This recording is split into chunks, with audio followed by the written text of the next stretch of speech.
Hi friends, welcome to tea and spicy. இன்றைக்கி நம்ம கிச்சனில் கிருஷ்ண ஜெயந்தி ஸ்பெஷலாக பொரி உருண்டை எப்படி செய்கிறதுன்னு பார்க்க போகிறோம். இந்த பொரி உருண்டை நம்ம ஈஸியாக டக்குன்னு செஞ்சு முடிச்சிடலாம். அதே மாதிரி செய்கிறது ரொம்பவே ஈஸி. இதே மெத்தடில் நீங்கள் ட்ரை பண்ணி பாருங்கள். பொரி உருண்டை ரொம்பவே க்ரன்ச்சியாக சூப்பராக வரும். இப்போது வாங்க இந்த ரெசிபி எப்படி செய்கிறதுன்னு பார்க்கலாம்.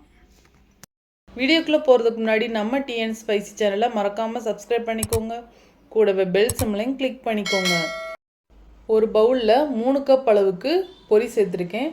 உங்கள் வீட்டில் எந்த கப் இருக்கோ அதில் நீங்கள் அளந்து எடுத்துக்கலாம்.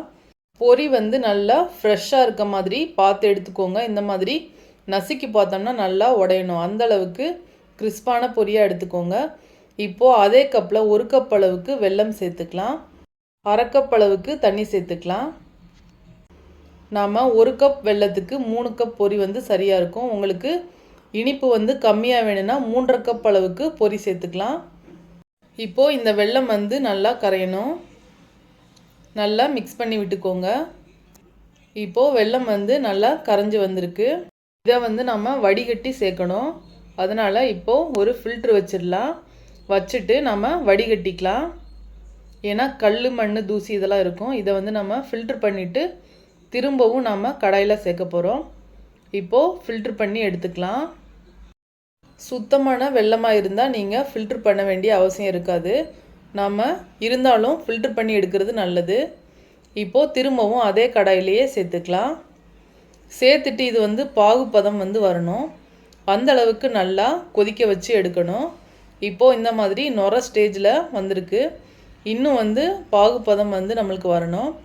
நல்லா மீடியம் ஃப்ளேமில் வச்சுட்டு கிண்டி விட்டுக்கோங்க. இப்போது நுரை அடங்கியிருக்கு. அடுத்த ஸ்டேஜில் 1/2 ஸ்பூன் அளவுக்கு ஏலக்காய் தூள், 1 சிட்டிகை அளவு உப்பு சேர்த்துக்கலாம். சேர்த்துட்டு நல்லா கலந்து விட்டுக்கோங்க. இப்போது இது கூடவே 1 ஸ்பூன் அளவுக்கு நெய் சேர்த்துக்கலாம். இது ஒரு நல்ல ஃப்ளேவர் கொடுக்கும். அதுக்காக 1 ஸ்பூன் போதும். இப்போது திரும்பவும் நல்லா மிக்ஸ் பண்ணி விட்டுக்கோங்க. இந்த மாதிரி கைவிடாமல் கிண்டி விட்டுக்கிட்டே இருங்க. ஃப்ளேமை கம்மி பண்ணிவிட்டு நீங்கள் மிக்ஸ் பண்ணி விட்டுக்கிட்டே இருக்கணும். நீங்கள் ஹை ஃப்ளேமில் வச்சிங்கன்னா உங்களுக்கு ரொம்ப கருகல் வாசனை வரும். இப்போது இந்த மாதிரி நுரையெல்லாம் நல்லா அடங்கி வந்திருக்கு. இந்த ஸ்டேஜில் நாம் ஒரு தடவை ஒரு பவுலில் தண்ணி வச்சுட்டு செக் பண்ணிக்கலாம். இப்போது இது நல்லா எடுக்க வரணும். இப்போ தண்ணியில் கரையிற மாதிரி இருக்குது. இது பத்தாது. இதுக்கு அடுத்த ஸ்டேஜ் தான் நம்மளுக்கு தேவை. இப்போது திரும்பவும் நல்லா கிண்டி விட்டுக்கிட்டே இருக்கலாம். இது ரெடியாகிறதுக்கு இன்னும் ஒரு 5 மினிட்ஸ் ஆகும். இப்போது நல்லா கிண்டிக்கிட்டே இருக்கலாம். நம்ம சிம்மில் வச்சுட்டு கிண்டணும். இப்போது நல்லா நுரையெல்லாம் அடங்கி நல்லா ஒரு மிட்டாய் பதத்துக்கு நம்மளுக்கு வரணும்.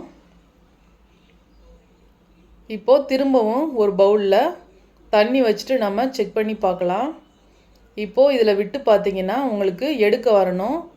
எடுத்து கையில் எடுத்தால் உருட்டுற பதத்துக்கு மிட்டாய் பதத்துக்கு வரணும்.